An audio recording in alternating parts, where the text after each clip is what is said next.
Surveying के आज के लेक्चर में हम लोग अपना लेक्चर थोड़ा सा और आगे जब बढ़ाएंगे तो अभी तक तो आप लोगों ने पूरा उसका ओवरव्यू देखा था, इंट्रोडक्शन लगभग समझ लिया था, ठीक है।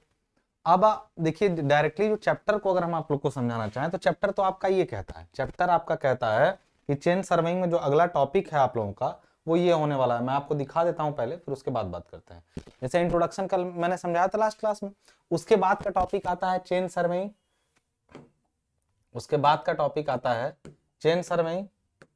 तो चेन सर्वेइंग में जो है आपका purpose and principle of chain surveying है, introduction and advantage and disadvantage है, फिर बाकी चेन सर्वेइंग पे सीधे टॉपिक पे जंप कर गया, ठीक है। लेकिन मेरा ये कहना है आपसे कि कुछ चीजें हमको एक्स्ट्रा सीखनी है जो इसके पहले सीखनी है। अभी ये चैप्टर पढ़ेंगे, चेन सर्वेइंग से स्टार्ट करेंगे, लेकिन उसके पहले इंट्रोडक्शन के पार्ट में कुछ एक्स्ट्रा चीजें भी जोड़नी है जिसको हम लोग को समझना अत्यंत जरूरी है, ठीक है। अब वो अत्यंत जरूरी वाली चीज क्या है उसको समझते हैं थोड़ा सा। देखिए जब सर्वेइंग आप करने जाएंगे तो मैंने बोला था आपसे कि आपको दो तरह की मेजरमेंट लेनी पड़ेगी, एक लीनियर मेजरमेंट लेते हैं आप, एक एंगुलर मेजरमेंट लेते हैं, ठीक है। और आपके सर्वे का उद्देश्य क्या था याद है ना, आपको सर्वे का मेन उद्देश्य या आपका जो एम है, सर्वे का जो मेन एम है आपका वो क्या है, पर्पज क्या है या आपका उद्देश्य जिसको कहिए वो क्या है। तो आपको ये ध्यान रहे कि सर्वे का मेन उद्देश्य आपको फाइनली एक मैप बनाना है जो डिटेल्ड मैप होगा। कैसा मैप होगा? डिटेल्ड मैप होगा। जिस चीज का मैप कहा जाएगा, जैसे आप जब नक्शा खरीदने जाते हैं मार्केट में भारत का, तो उसके भी दो तरह के मैप आते हैं, दो ही क्या और भी बन सकते हैं, बहुत सारे तरह के। जैसे एक आपने फिजिकल मैप लिया, फिजिकल मैप में भारत का अगर फिजिकल मैप लेंगे तो उसमें बाउंड्रीज कहीं नहीं रहती हैं, उसमें जो है उसके अगल बगल क्या क्या फैला हुआ है, कहाँ पे कोस्टल एरिया है, कहाँ पे मतलब लैंड पार्ट उसका कैसा है, मतलब इस टाइप का नक्शा फैला रहेगा जिसमें कोई पॉलिटिकल बाउंड्री नहीं रहेगी। बात समझ आ रही?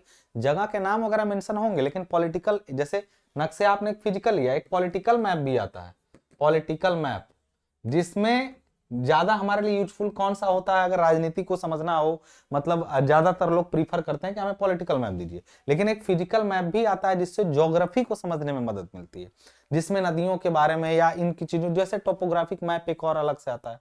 तो मैप भी कई टाइप के होते हैं, एक ही देश के कई नक्शे कई आधार पर बनाए जा सकते हैं। मतलब समझ गए होंगे कि डिटेलिंग जिस चीज का नक्शा रहेगा उसकी की जाएगी। जैसे जब आप भारत के नक्शे पे कभी आपने अगर एटलस वगैरह पढ़ा होगा तो आपने एक ही भारत के मैप पर कभी नदियां दिखाई होंगी, कभी रेल दिखाया होगा, मतलब जो कहा गया उस चीज को आप उस पर क्या कर रहे हैं, शो करा रहे हैं। तो इसका मतलब समझ रहे हैं, मैप अपनी आवश्यकता के अनुसार बनाए जाते हैं। एक ही बाउंड्री के आवश्यकता के अनुसार अलग अलग मैप हो सकते हैं।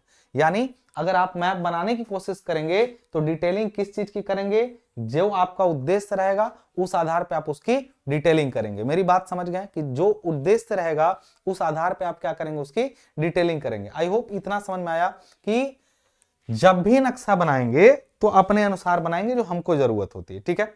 नक्शे में अभी आगे पढ़ेंगे धीरे धीरे। तो नक्शा और एक चीज होती है प्लान, एक चीज होती है प्लान और एक चीज होती है मैप। दोनों में डिफरेंस क्या होता है कोई अगर बताना चाहे तो देखिए मैप जो होता है ना, प्लान आप देखते थे अभी तक ड्राइंग अगर आपने पढ़ा होगा तो आप टॉप व्यू को, प्लान का मतलब, अच्छा दोनों ही टॉप व्यू हैं, अगर हम दोनों की ही बात करें तो दोनों ही कहीं ना कहीं क्या है, टॉप व्यू है, टॉप व्यू है किसी चीज का, ठीक है। अब प्लान क्या हो सकता है, रिलेटिवली लार्जर स्केल पे बनाया जाता है। ये अभी मैं समझाता हूं इस बात का मतलब, रिलेटिवली लार्जर स्केल पर बनाया जाता है, लार्जर स्केल पर बनाया जाता है। जबकि मैप जो होता है वो रिलेटिवली स्मॉलर स्केल पर बनाया जाता है, स्मॉलर स्केल पर बनाया जाता है। अब ये स्मॉलर स्केल और लार्जर स्केल क्या होते हैं, देखिए अगर किसी चीज को अगर आपको बनाना है, मान लीजिए भारत का नक्शा, तो उसको एक इंडिया का मैप बनाना है आपको, एक आपको अपने इंडिया के मैप को अगर आप चाहें कि 1/100 पर बना लें तो बना लेंगे आप 1/100 के आरएफ पर। 1/100 आरएफ का मतलब हुआ जो 100 होगा उसको एक बनाया जाएगा। तो भारत इतना बड़ा है कि उसको अगर आप 1/100 भी करेंगे तब भी नक्शे पर तो नहीं आएगा, यानी ड्राइंग शीट पे तो नहीं आएगा। यानी अगर आपको भारत को दिखाना है तो आपको 1/100 नहीं बल्कि 1/1, 2, 3, 4, 5, 6, 7 कर लीजिए, तब जाके कुछ ढंग का एक मैप बन पाएगा, या फिर एक आध कम कर लेंगे तो थोड़ा बड़ा बनेगा। बात समझ आ रही है? हर एक जीरो उसको 10 गुना छोटा करता जा रहा है, ठीक है। तो भारत के नक्शे को बनाने के लिए आप ये यूज करेंगे या फिर ये नीचे वाला यूज करेंगे? तो आप कहेंगे सर हम इसको यूज नहीं कर सकते ऊपर वाले को, इसको हम लोग अपने घर के प्लान के लिए, यानी जब बिल्डिंग ड्राइंग पढ़े होंगे तो उसमें यूज किए होंगे हम लोग, ठीक है ना।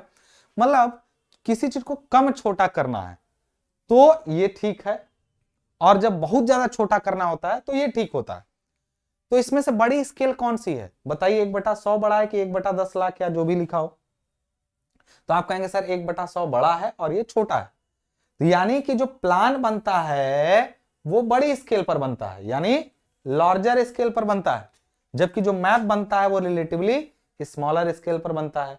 क्योंकि मैप जो होता है, दोनों का ही मतलब नक्शा है एक तरह से।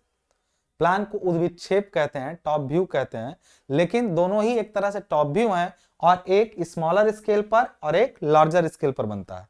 प्लान आप घर मकान का, छोटी चीजों को का बना सकते हैं, लेकिन नक्शा जो होता है अक्सर बड़ी चीजों का बनता है, शहरों का या फिर देशों का या राज्यों का, इस टाइप से नक्शा बनता है। जबकि प्लान जो होता है घर मकान कंस्ट्रक्शन या कोई छोटा लैंड पार्ट होता है तो उसका बनता है।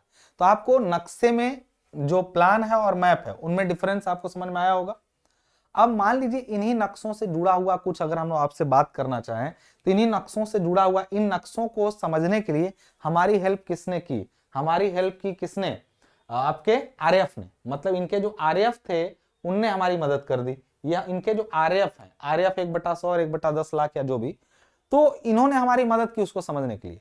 तो अब हम उसी से जुड़ा हुआ स्केल भी एक टॉपिक है, उसको भी समझ लेते हैं। देखिए ये सब चीजें आप पढ़ चुके हैं कहीं ना कहीं पुराना बिल्डिंग वगैरह में, लेकिन समझना जरूरी है, ठीक है। तो अब हम लोग बात करेंगे किस पर? स्केल पर। स्केल, और स्केल का मतलब होता है पैमाना। स्केल को क्या बोलते हैं हम लोग? पैमाना बोलते हैं, ठीक है, पैमाना। और पैमाने का सीधा अर्थ है कि किसी भी ऑब्जेक्ट को यदि बड़ा या छोटा करके दिखाना है तो उसको कहते हैं हम लोग कि उसको किसी न किसी पैमाने पर हम लोग ये काम कर सकते हैं। तो स्केल के लिए हम लोग क्या कर सकते हैं? या तो किसी चीज को इनलार्ज करते हैं यानी बड़ा करते हैं, या तो रिड्यूस करते हैं, या तो छोटा करते हैं। बात समझ में आ रही? अब ये इनलार्ज और रिड्यूस का क्या मतलब होता है?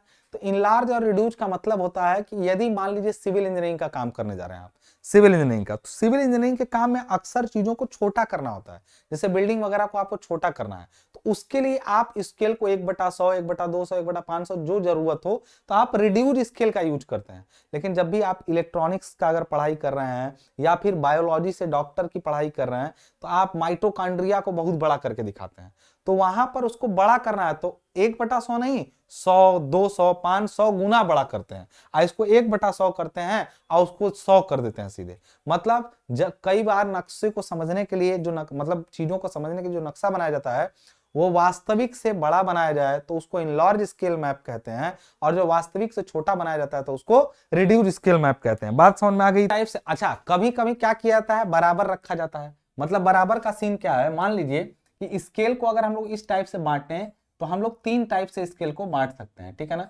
एक होता है रिड्यूस स्केल, रिड्यूस स्केल। एक होता है फुल स्केल, फुल मतलब इक्वल, फुल स्केल। और एक होता है इनलार्ज स्केल, इनलार्ज स्केल, ठीक है। तो आप एक चीज समझ गए होंगे कि रिड्यूस स्केल का जो अर्थ होता है उसका मतलब होता है व्हेन द ऑब्जेक्ट, ध्यान समझिएगा, इंग्लिश में भी लिखूंगा हिंदी में भी समझाऊंगा, दोनों बातें मिलती जुलती चलेंगी।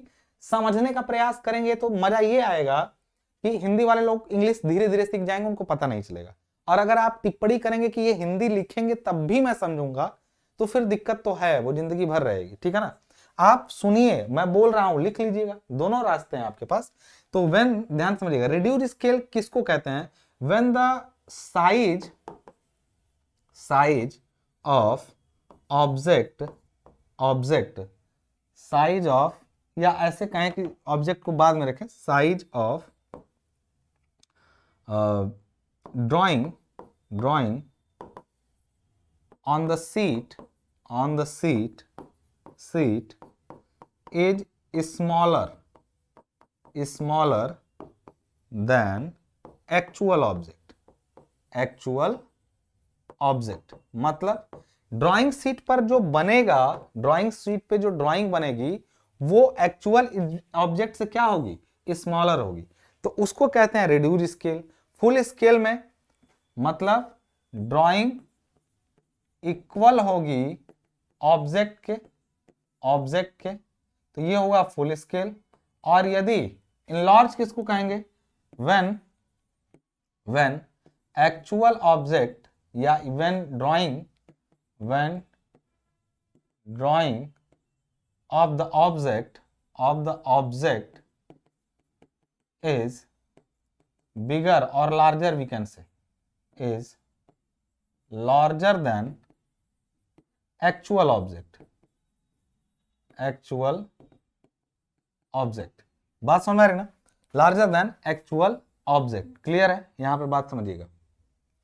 ये हुआ, तो ये आपका हुआ क्या, तीन तरह की स्केल की बात, तीनों तरह की स्केल का। अब इसका क्या अर्थ हुआ, यदि ड्राइंग शीट पर, इसका मतलब क्या हुआ, यदि व्हेन मतलब जब ड्राइंग बनाई गई है जो, वो ऑब्जेक्ट यानी जो एक्चुअल, जैसे मकान हम बना रहे हैं तो मकान हमारा काफी बड़ा ऑब्जेक्ट है लेकिन उसकी ड्राइंग छोटी है, तो when the size of the drawing on the sheet is smaller than actual object, तो हम कौन से स्केल का यूज करते हैं, रिड्यूस स्केल का। और ड्राइंग ऑब्जेक्ट के इक्वल हो तो उसको फुल स्केल कहते हैं। इनलार्ज स्केल का मतलब ये हुआ कि यदि ड्राइंग जो है वो बनी है वो काफी बड़ी ऑब्जेक्ट से, larger than the actual object, तो इसको कहते हैं हम लोग इनलार्ज स्केल का हम लोग यूज किए। ठीक है, तो इस स्केल से आप समझें कि स्केल को, और हमारे सिविल इंजीनियरिंग में हमको कौन से स्केल का काम होता है, in civil engineering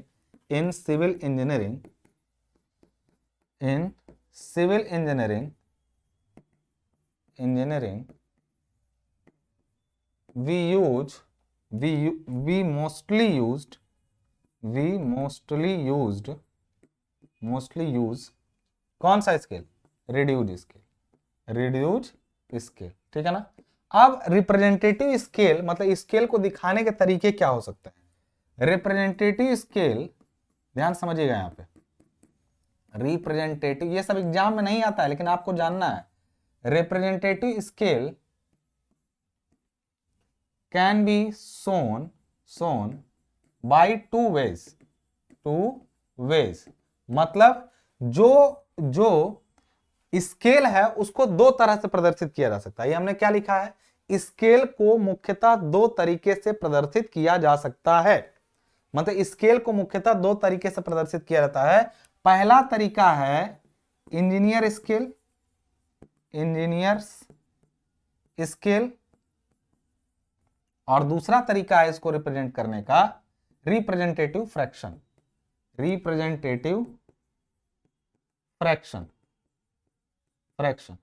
engineer scale में जब किसी स्केल को दिखाते हैं तो जैसे लिखा हमने 1 सेंटीमीटर बराबर 10 मीटर, ये हम इस तरह से दिखाते हैं। जब इसको इसी चीज को वास्तव में आप जानते हैं 1 सेंटीमीटर बराबर 10 मीटर का मतलब हुआ कि कागज पर 1 सेंटीमीटर की लंबाई क्षेत्र में 10 मीटर की लंबाई को रिप्रेजेंट कर रही है।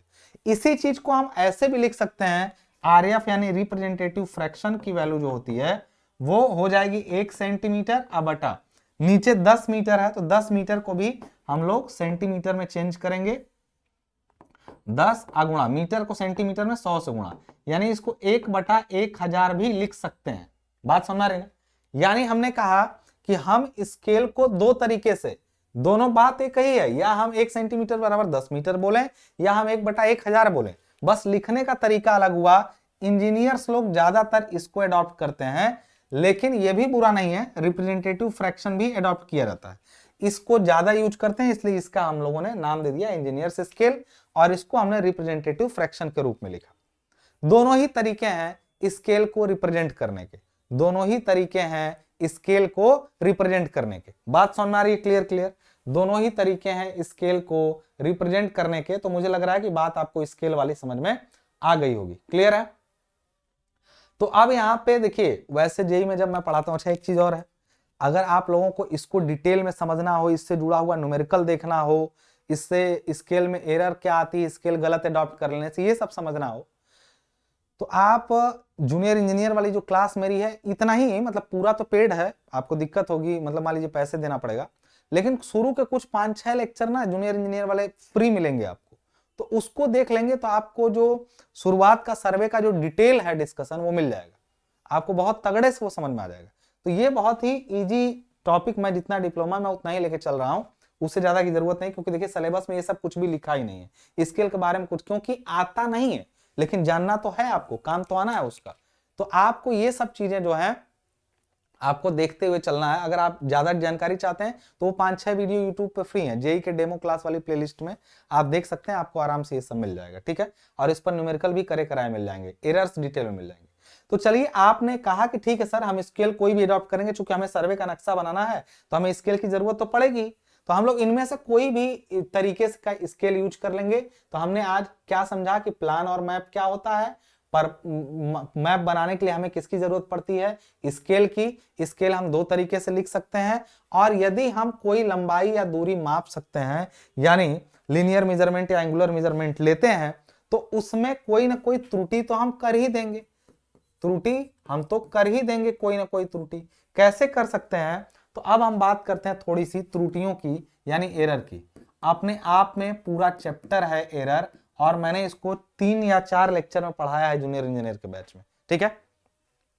तो चलिए पहले हम लोग डिप्लोमा स्तर पे केवल एरर की बात कर लेते हैं। जब मैंने कहा कि हम तो एरर कर ही देंगे, तो आप कहेंगे सर ऐसे कैसे कर देंगे, आपके कहने से हम पूरा ध्यान रखेंगे, हम एरर नहीं होने देंगे। एक चीज बात बताऊं, किसी भी मेजरमेंट की एक लिस्ट काउंट होती है, जिस इंस्ट्रूमेंट से आप माप रहे हैं उसका एक लिस्ट काउंट होता है। एक औकात के बाद गलती की संभावना हो जाएगी, चाहे आप गलती करें चाहे ना करें, लेकिन संभावना तो निश्चित रूप से बन ही जाएगी उसकी, ठीक है। तो अब हम बात करते हैं इसकी त्रुटियों की। तो त्रुटियां जो होती हैं, अगर कह रहे हैं सर हम नहीं ही करेंगे, तो हम बोले तुम मत करो, लेकिन हो जाएगा। कैसे? There can be 3 major sources of error, ठीक है ना। एरर त्रुटियां क्या होती हैं, पहले त्रुटि होती क्या है उसको समझ लेंगे। जब लिया गया प्रेक्षण, अब देखिए हिंदी में लिख रहा हूं तो अंग्रेजी वाले लोग चिल्लाएंगे, लेकिन आप सुनिए, आपको सब समझ में आएगा, और जो मैं बोलूंगा तो जरूर कन्वर्जन बोलता। कभी कभी अगर स्किप कर गया माइंड से, तो आप इतने सक्षम जरूर हो जाएंगे कुछ दिनों में कि आपको इसकी दिक्कत नहीं आएगी। जब लिया गया प्रेक्षण, अभी मैं इंग्लिश में बोल दूंगा, लिया गया प्रेक्षण वास्तविक मान से कम या ज्यादा हो, तो वहां त्रुटि होती है। त्रुटि मतलब वही एरर, त्रुटि होती है। बात समझ में आ गई ना। अब इसका मतलब क्या हुआ, when observed or taken measurements varies from actual value there will be error। खाली हमने इतना ही बोला कि वहां एरर होगी, there will be error if the measured or observed value varies मतलब बदलती है, विचरती है, varies from actual value, वास्तविक मान से उनका हटना या अलग होना एरर को जन्म देता है। अब एरर के कारण कई हो सकते हैं कि आप वास्तविक मान न पढ़ के कोई इधर उधर का मान पढ़ रहे हैं, तो देयर कैन बी 3 कॉजेस। अब किताब में इसको टाइप्स लिख दिया है कि there can be 3 types of error. Hello, ये टाइप्स नहीं है जो मैं भी लिखने जा रहा हूं, it will be sources of error. Sources of error की अगर हम लोग बात करें, सोर्सेज ऑफ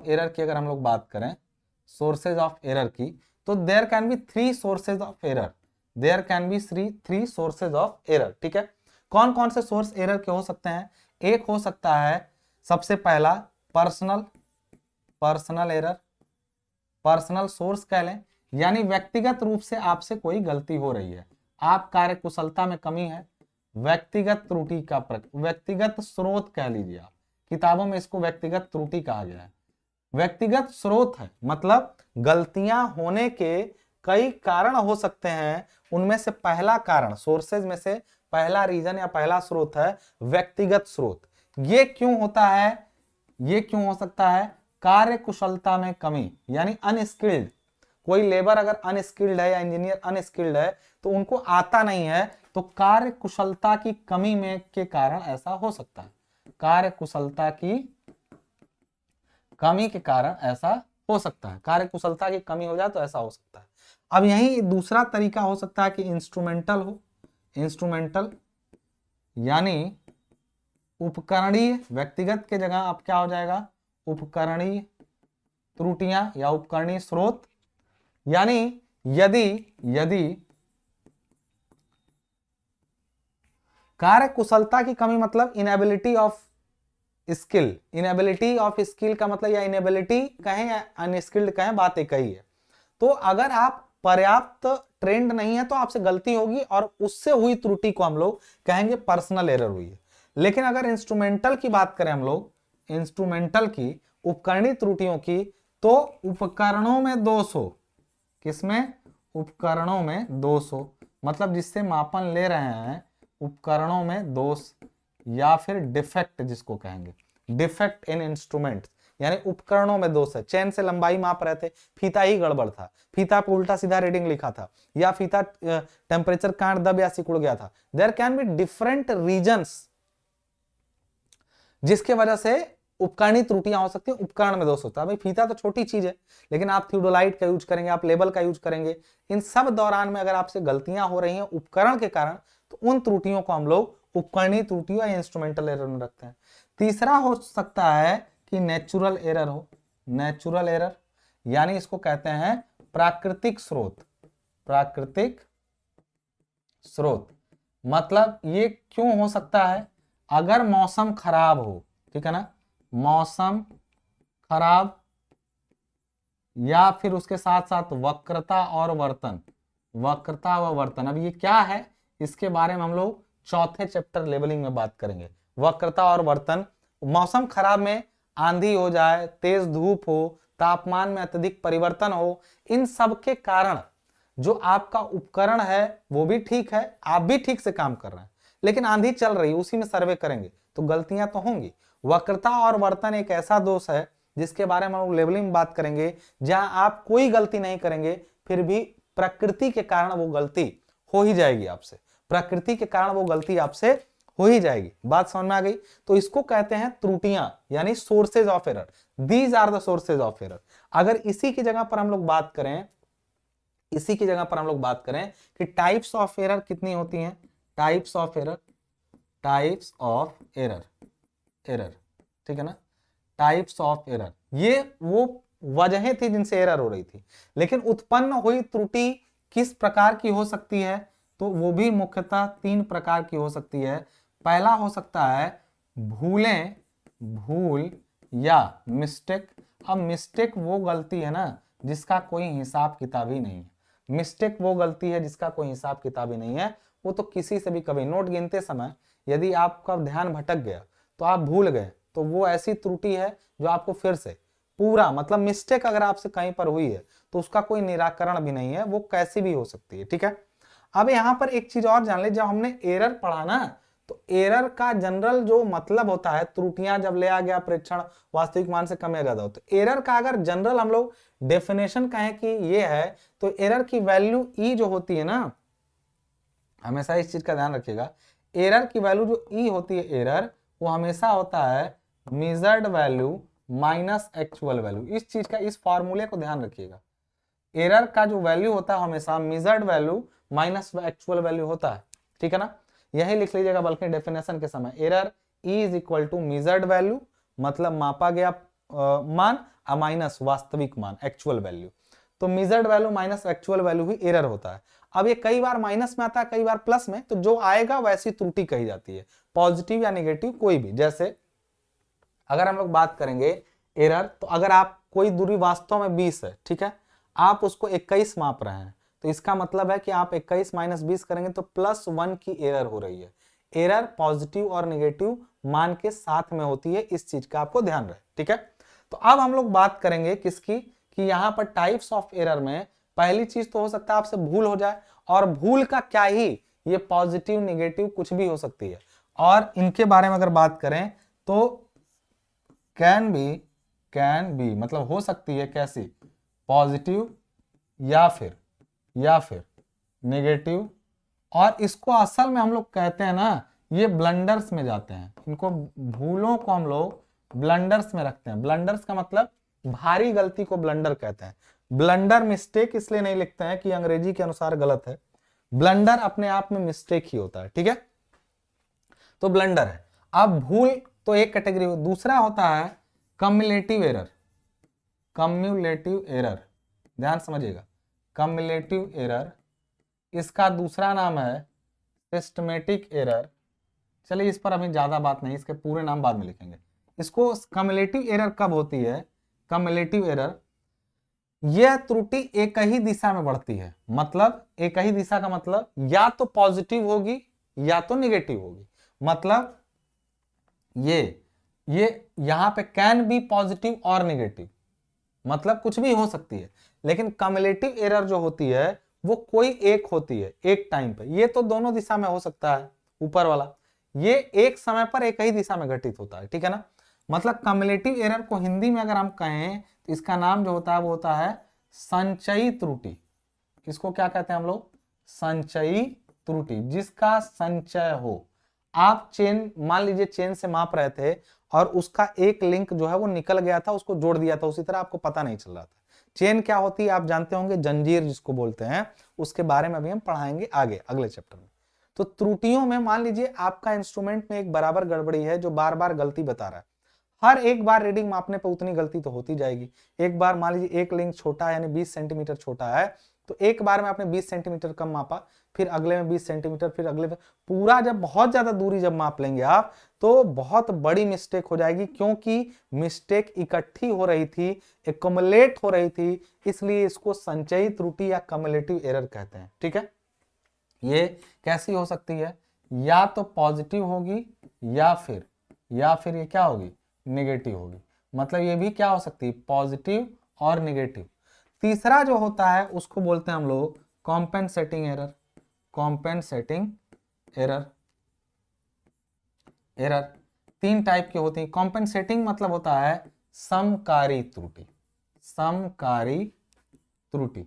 अभी मैं इसके बारे में आपको बताता हूं, समकारी त्रुटि। देखिए डिप्लोमा में सबसे ज्यादा बात की गई है कम्युलेटिव एरर पे, यानी संचयी त्रुटि पर, ठीक है ना। इस पर ज्यादा बात नहीं की गई है, लेकिन जैसे ही आप आगे जाएंगे तो असल तकलीफ आपको यही देने लगेगा। और इसके बारे में अगर डिटेल में पढ़ना, तो मैं कह रहा हूं कि अभी फ्री क्लास जेई वाली पढ़ी हुई है डेमो वाले में, उसमें कंपनसेटिंग एरर बड़ा डिटेल में है।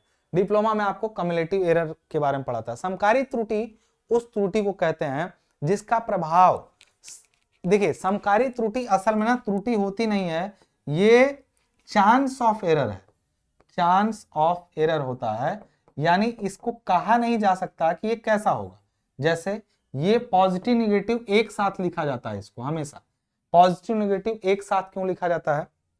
जैसे आप सुने हैं सीमेंट, कोई चीज खरीद के लाए तो उसमें टॉलरेंस लिखा जाता है। ये टॉलरेंस का मतलब क्या होता है? किसी चीज में मान लीजिए आप कोई चीज तौल रहे हैं तो आपसे थोड़ी सी गलती तो हो ही जाती है, तो कहा जाता है कि ये प्लस माइनस 10 ग्राम का इसमें एरर हो सकता है।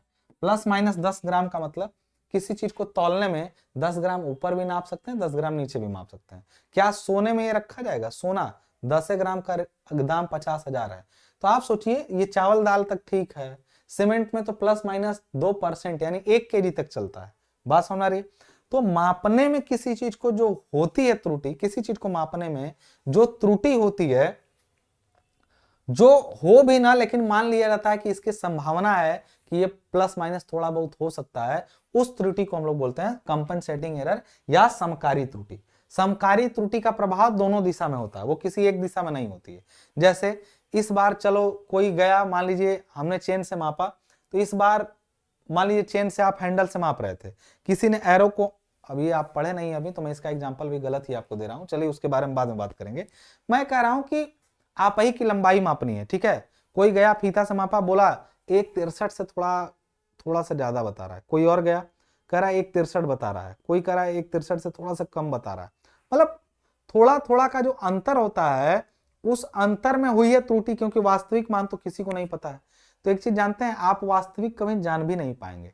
आप बस ये जान पाएंगे कि इतने सारे लोगों ने रीडिंग लिया, उनमें अगर सबका एवरेज ले लेंगे तो उससे जो रीडिंग आ जाएगी वो लगभग परफेक्ट होती है और उसमें एरर ना के बराबर होती है, लेकिन होती जरूर है, मिड में भी एरर होती है। तो फिर मैं भटक रहा हूं थोड़ा, मैं बस इतना कहूंगा कि संचयी त्रुटि वह त्रुटि होती है जिसका प्रभाव केवल एक दिशा में होता है और वह संचय होती रहती है, इसलिए बड़े मान की त्रुटि होती है।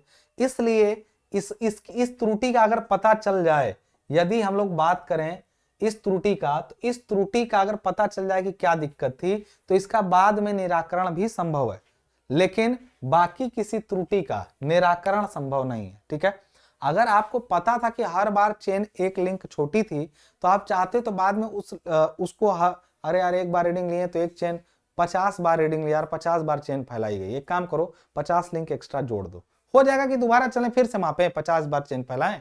नहीं, ऐसी त्रुटियों का अगर पता चल जाए तो बाद में इनको खत्म किया जा सकता है, लेकिन जो समकारी त्रुटि होती है या फिर भूल होती है उसका कुछ पता नहीं है। नोट गिनते गिनते भूल गए ना, घंटे से पता चलेगा कहां थे, बीच से आपको चलना पड़ेगा फिर से शुरू से गिनना, तो वो पूरा प्रोसेस ही आपको क्या करना पड़ेगा, फिर से अडॉप्ट करना पड़ेगा। जबकि कम्युलेटिव एरर को सुधारा भी जा सकता है क्योंकि ये एक सिस्टम को फॉलो करती है, इसलिए कम्युलेटिव एरर को देखिए यहां पे, कम्युलेटिव एरर को यहां पे हम लोगों ने, कम्युलेटिव एरर को हम लोगों ने, कम्युलेटिव एरर को अलग से हमने लिखा, इसको हम लोग दूसरा नाम सिस्टमेटिक एरर भी बोलते हैं क्योंकि एक सिस्टम को तो फॉलो करता ही है ना, सिस्टमेटिक एरर भी बोलते हैं हम लोग उसको, सिस्टमेटिक एरर बोलते हैं। ठीक है, तो कम्युलेटिव एरर या फिर सिस्टमेटिक एरर किसको बोलते हैं, जो इकट्ठी होती है और एक सिस्टम को फॉलो करती है उसको बोलते हैं हम लोग क्या, कम्युलेटिव एरर या सिस्टमेटिक एरर, कम्युलेटिव एरर या सिस्टमेटिक एरर। बात समझ में आ गई। तो जो त्रुटि इकट्ठी हो रही हो तो वो या तो एक दिशा में, अच्छा ये एक दिशा में होती है मतलब plus plus plus minus minus minus जो रहेगा वो होगा, ठीक है ना। तो कम्युलेटिव एरर को अगर हम लोग बात करें तो ये पॉजिटिव या नेगेटिव होती है। कब पॉजिटिव होगी कब नेगेटिव होगी, तो एरर, यहां पे ध्यान समझिएगा, यहां पे एरर का जनरल फॉर्मूला हम लोग जानते ही हैं क्या होता है, एरर इज इक्वल टू, तो आपने कहा sir measured value minus actual value, ठीक है, एक्चुअल वैल्यू, ठीक है। तो इसको कहते हैं हम लोग एरर, इसको कहते हैं हम लोग क्या, एरर। एरर मतलब मेजर्ड माइनस एक्चुअल, ये ऊपर भी लिखा था फिर हमने लिखा। यदि ये वैल्यू पॉजिटिव है तो एरर पॉजिटिव, या फिर अगर ये वैल्यू नेगेटिव है तो एरर कैसा होगा, नेगेटिव। अब करेक्शन जो होता है वो हमेशा एरर का क्या होता है, उल्टा होता है। करेक्शन हमेशा एरर का उल्टा होता है। जैसे correction in a quantity, in a measurement, actually correction in a measurement is equal to error having opposite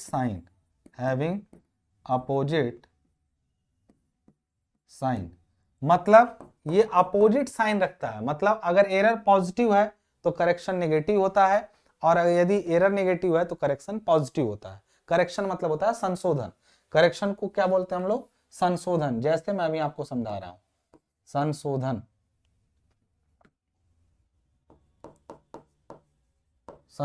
ठीक है ना। अब ये क्या हुआ, यदि आप किसी दूरी को कितना माप लिए, मेजर्ड वैल्यू है 21 मीटर, ध्यान समझिएगा, मेजर्ड वैल्यू 21 मीटर। आपने इसको क्या किया, नोट किया कहीं पर, आपने इसको क्या किया, कहीं पर नोट कर दिया, ठीक है यार, ये तो जो है मेजर्ड वैल्यू है, ठीक है। अब मान लीजिए एक्चुअल वैल्यू, अच्छा आपने नोट कर दिया, बाद में इसको ठीक करना पड़ेगा। अगर गलती बाद में पता चला बाद में इसमें कि एक्चुअल वैल्यू तो 20 ही थी, एक्चुअल वैल्यू 20 थी, ये मेजर्ड है, ये मेजर्ड वैल्यू है, और ये क्या है, एक्चुअल वैल्यू 20 है। तो आप कहेंगे यार +1 का एरर हुआ है। क्यों, क्योंकि एरर बराबर होता ही है मेजर्ड माइनस एक्चुअल, +1। तो अगर एरर +1 है तो इसका मतलब करेक्शन जो होगा वो -1 होगा, करेक्शन -1 होगा, -1। तो इसका अर्थ हुआ कि जब आप जो नोट किए हैं वैल्यू ना, जो 21 मीटर, उसको ठीक करने के लिए -1 कर दीजिए, 20 मीटर, वो ठीक हो जाएगा। कहेंगे सर आप घुमा फिरा के समझाना क्या चाह रहे हैं, इसकी बात मैं बाद में बताऊंगा। मैं ये कहना चाहता हूं, यदि आपको मेजर्ड वैल्यू पता है, नोट कर दिया गया डायरी में, बाद में आपको कोई आकर सीधे बोले कि इसमें करेक्शन करिए और करेक्शन आपका नेगेटिव है, तो आप समझ जाइएगा कि एरर पॉजिटिव हुई होगी और जो हमारी वैल्यू है उसमें से हम उस चीज को घटा देंगे, तो हमारा जो करेक्शन करने के बाद जो वैल्यू आएगी वो सही वैल्यू। जैसे कि मैंने एग्जांपल के तौर पे लिया, इसको अगर भूल जाए तो एरर यहाँ पे +1 की है, करेक्शन मैंने बोला उल्टा होता है तो -1 होगा।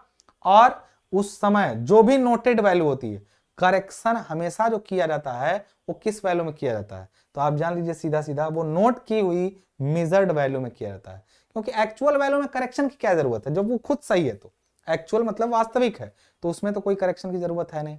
तो करेक्शन कहाँ किया जाएगा, हमेशा मेजर्ड वैल्यू या ऑब्जर्व्ड वैल्यू में। बात क्लियर है भाई, क्लियर कट बात समझ में आ गई। तो ये हुआ आपका त्रुटियां और त्रुटियों के। अब ऐसे में कब कब एरर, किस किस कंडीशन में एरर पॉजिटिव होती है और किस किस कंडीशन में नेगेटिव, ये हर समय हर चैप्टर में आएगा, ये टॉपिक हर चैप्टर में आएगा, उस समय इसको डिस्कस करेंगे। जैसे चेन जब बड़ी हो जाएगी, छोटी हो जाएगी, कहां कहां जाएगी, तो उस समय एरर कैसा होगा उसका डिस्कशन तो चेन में करेंगे। जब लेबलिंग से माप रहे होंगे तो वक्रता और वर्तन का एरर कैसा होगा वो उस समय बात करेंगे। एरर आपका पीछा नहीं छोड़ेगा, हर चैप्टर में आता जाएगा। उसका बेसिक कॉन्सेप्ट यही था, एरर का जो बेसिक कॉन्सेप्ट था यही था। मैंने आपको बताया कि ये एरर तो फिर भी ठीक है, मेन एरर जो दिक्कत देता है आपको वो करता है कंपनसेटिंग एरर का। कंपनसेटिंग एरर आपको ज्यादा दिक्कत देगा, ये वाली एरर कंपनसेटिंग वाली। लेकिन मैंने बताया कि ये डिप्लोमा में उतना ज्यादा आपको पूछा नहीं जा सकता है। तो मुझे लग रहा है आपको त्रुटियों के बारे में थोड़ी जानकारी मिली कि त्रुटियां कैसी होती हैं और कितने प्रकार की। ये इन सोर्स की वजह से ऐसी ऐसी त्रुटियां हो सकती हैं। मैंने आपको बोला कि जो कंपनसेटिंग एरर है, जो आपका कंपनसेटिंग एरर मैंने यहां पर लिखा हुआ है, यहाँ पे कम्युलेटिव एरर, सॉरी यहाँ पे कम्युलेटिव एरर, इस एरर को चूंकि ये कैसी है, सिस्टमेटिक एरर है, इसलिए कैन बी करेक्टेड मतलब इसको सही किया जा सकता है, लेकिन बाकी त्रुटियों को सही भी नहीं किया जा सकता है। वो हो गई तो या तो पूरा मेजरमेंट फिर से लीजिए और उनमें जो नोट किए गए मेजरमेंट्स हैं उनमें आप कुछ खास कर नहीं सकते हैं, है कुछ उसमें प्रावधान, लेकिन उसकी बात हमें करनी नहीं है। तो आपको मुझे लग रहा है कि एरर समझ में आया होगा और आपको ये भी बात समझ में आ गई होगी, ठीक है। तो ये जनरल बात थी स्केल, मैप और एरर के बारे में, छोटा सा चैप्टर था हमने पढ़ा। अब आगे वाले चैप्टर में जो हम लोग पढ़ेंगे वो क्या पढ़ेंगे, आगे वाले चैप्टर में जो हम लोग पढ़ेंगे वो क्या पढ़ेंगे, वो पढ़ेंगे हम लोग चेन सर्वेइंग। सीधे क्या पढ़ेंगे हम लोग, अब चेन सर्वेइंग, ठीक है ना। तो चेन सर्वेइंग अगले पूरे लेक्चर से ही शुरू करेंगे, इस लेक्चर को हम लोग यहीं पर रोक देते हैं। तब तक के लिए आप लोग मन लगा के पढ़िए। चेन सर्वेइंग में बहुत सारी चीजें हैं समझने सीखने के लिए, और वहीं से आप शुरुआत कर लेंगे अपना सर्वे करने का। ये सर्वे करने के पहले का जो काम था वो मैंने आपको समझाया, ठीक है। तो आप नेक्स्ट लेक्चर में चेन सर्वेइंग से स्टार्ट करते हैं, तब तक के लिए मुझे दीजिए इजाजत, धन्यवाद।